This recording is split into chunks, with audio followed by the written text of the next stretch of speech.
Yeah, good morning to you, ladies. We're about to show you those pictures, but police and FBI agents are hoping that this billboard near 70 and Emerson will help spark someone's memory of who they're calling John Doe number 38. Those two kayakers were experienced, and police are saying, and fire officials are saying, don't go out on this river, and you could see why. Police tell us that the suspects are armed and in this area near 71st and Meridian, and as you can see behind me, detectives are doing their job. In a statement from the company yesterday, they reiterated the fact that they will be cutting these jobs and that they're keeping some here in Indianapolis. One of the high school students from Noblesville High School tweeted out a picture of his classroom and the scene that he was experiencing, and he joins us live on the phone right now. His name is Tyler Cassidy. He's from Noblesville High School, and once again, Tyler, thanks for taking the time to talk to us. Morning, Joe.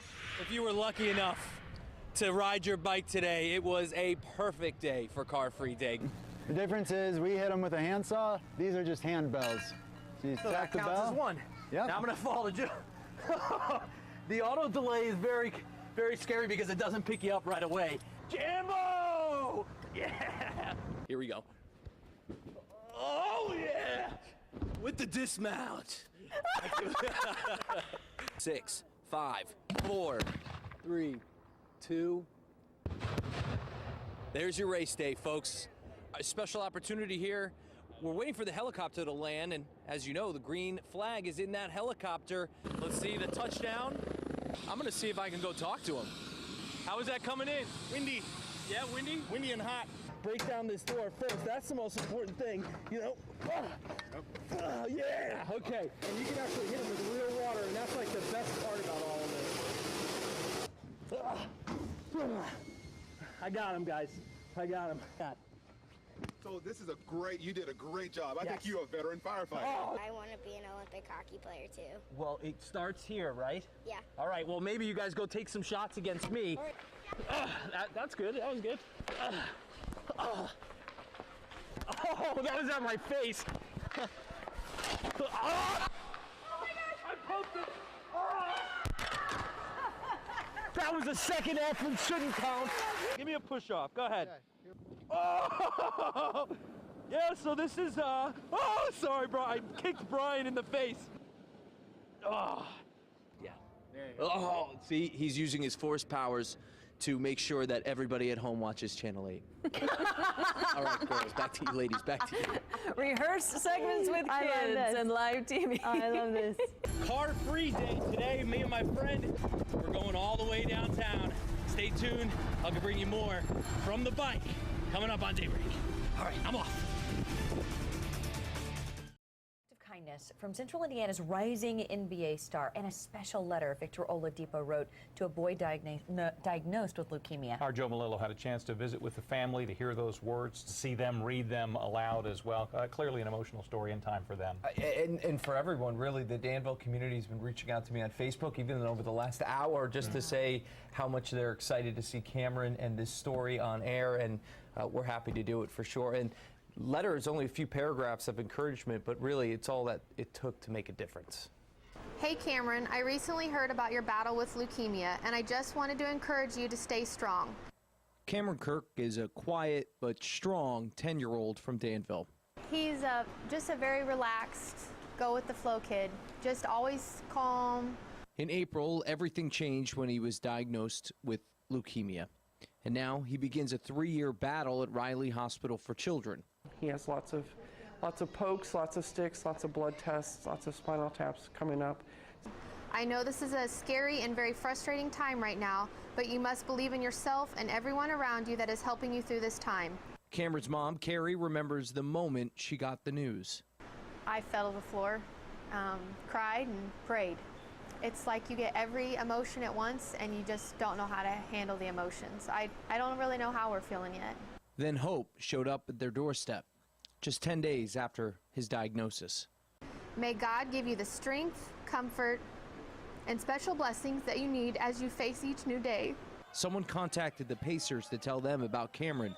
Then in the mail, a package from the team showed up right before Game 7. And inside, a letter signed by Victor Oladipo. No matter the road you are given, remember to never give up. You never know what God has planned for your life. the part where he's encouraging my son to have God give him the strength, and there's just no words. The family says their faith in God and the support from their community will pull them through. I wish you all the best through your treatment and encourage you to keep a positive attitude and listen to your doctors, nurses, and parents. They're here to help you win this battle, and all my teammates and I are Cameron Strong. All the best, Victor Oladipo. After such kind words from the basketball star, Cameron has his own message for Victor. Thank you, Victor Oladipo, for the letter that you sent me. It was really cool. It was really cool, and the hope is that Victor watches this story, sees the impact he's making on Cameron there, and just maybe he'll go out and meet him in person. Oh, that's so great. So people are going to see this, and they're going to say, oh my gosh, I've got to help Cameron. What do they do? Give blood. I mean, that's something I just talked to Carrie on the phone, and she was telling me that is so underappreciated, how much they actually need blood. I mean, he went in for a transfusion himself, so it's just kind of that need that we always talk about, but you know what? In this case, you could be thinking about Cameron when you're getting that blood drawn. Great. Good story, Joe. No problem. Thanks, Joe. Keep tracking him, by the way. Yeah. Check on him. I have a feeling, Victor, he's going to be knocking on your door, I have a feeling. 9:37 right now. Or not, years and years and years ago, people used to come downtown and shoot pest birds. They got out, yes, they would shoot birds that were flocking into downtown. I mean, that's the amazing difference in downtown today. Sherry Sywert, the president of Downtown Indy Incorporated, says we've come a long way from shooting birds off roofs. Now a whole new flock is moving in. Well, fortunately, I have lived here all my life, so I've grown up with downtown. 25 years ago, no one lived downtown. We didn't have a downtown mall. We didn't have a lot of the residential growth that you've seen over the last 5 years. Long gone are the days when end of business meant the streets were empty. We've included an additional 10,000 more residents in the last 8 years, 10,000 more residents. And they're all young. Most of them are young. They want to walk to work. They want to be a part of the vibe of downtown. Sywert says there was one major spark. Ladies and gentlemen, Circle Center is officially open. For me, when Circle Center Mall first opened, that was a significant development for downtown. We had a retail mall in our downtown, and everyone wanted to be a part of it. With the Circle Center Mall and the canal and cultural trails established here in downtown and bringing people in, it wasn't until 2012 where Georgia Street became the center of sports and entertainment with the Super Bowl. The Super Bowl. Everyone loved the Super Bowl. That was our community at its best. Yes. And people have often said that we set the bar for the best Super Bowl ever. And I agree. So, you know, just all of the folks that participated and all of the volunteer activities leading up to it, it was wonderful. And it was exactly what Indy needed, generating somewhere upwards of $270 million in economic impact, not to mention the development of the surrounding neighborhoods afterwards. You could say it's led to the incredible sports calendar coming up from February 2021 to January 2022, starting with the NBA All-Star Game. You know, again, when we started with the core of downtown, the concentration of our sporting venues all in one place, the walkability between the convention center and the hotels, that really was the core of the success of our downtown. Welcome back to Daybreak Race Day, everyone. I am super excited to bring you a story about a lady who's been coming to the race for 69 years in a row, and she didn't miss one. One of them, she was pregnant. Take a look at the story.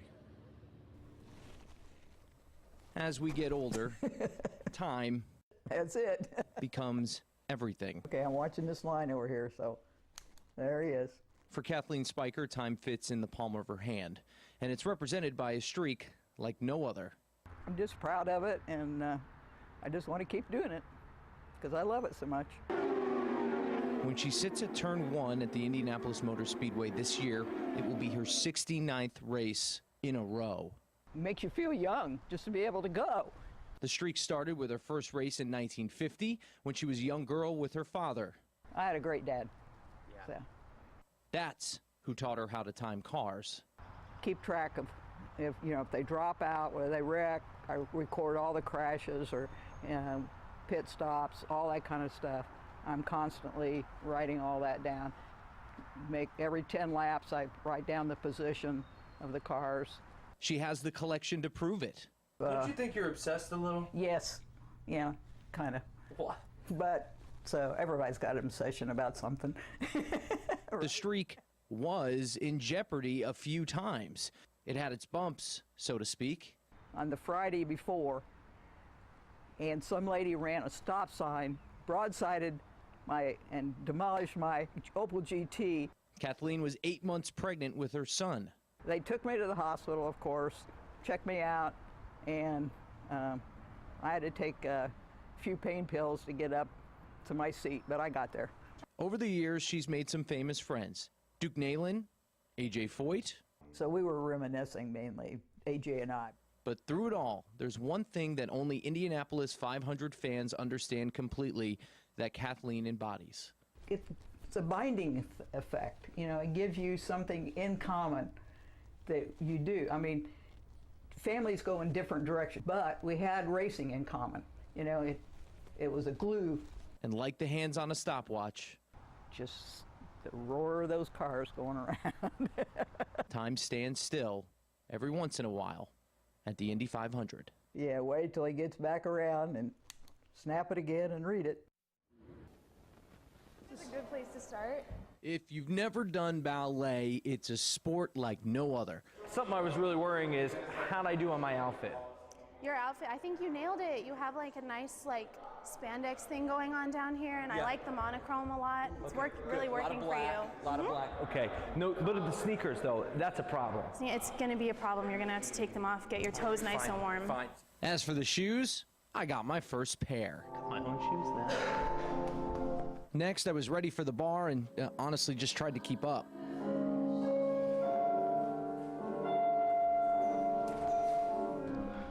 I can do this part. And then down in front. It is a little difficult because it's a different kind of strength required in football than in ballet. Glenn Keelish, one of the male dancers, helped me a little bit. He played football in high school and then started dancing professionally later. This one?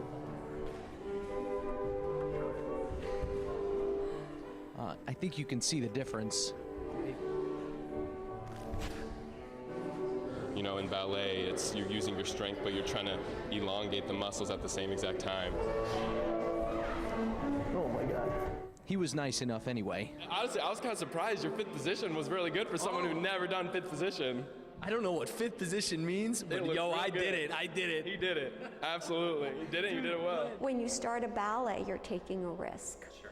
And then every day you do a little bit more and a little bit more, and you find yourself in it. I definitely took a risk, and I learned the best thing to do is just leave the art to the professionals.